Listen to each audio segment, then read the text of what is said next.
Hi, I'm Joshua Height. I'm in the Bachelor of Science in Digital Cinematography online program at Full Sail University, and this video is going to cover the evolution of sci-fi films featuring time travel.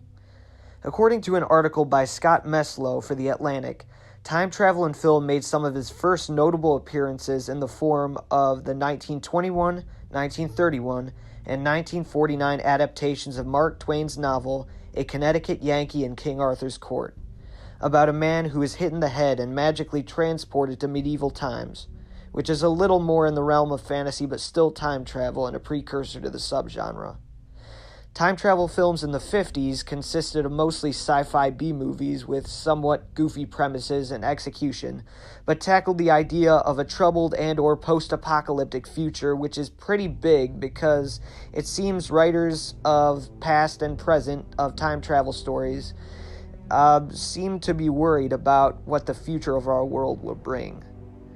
The 60s and 70s had their share of B-movies, but several films under the subgenre took themselves more seriously with improved design and craft. Some even made social commentary of the time,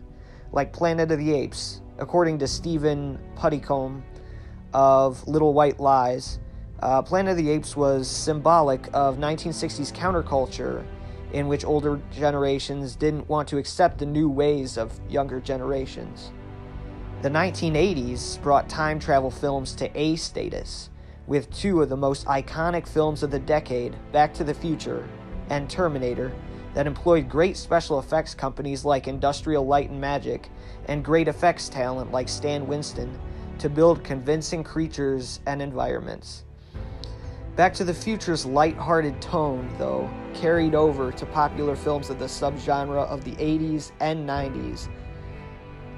with films like Star Trek IV: The Voyage Home, Bill and Ted's Excellent Adventure, and Groundhog Day,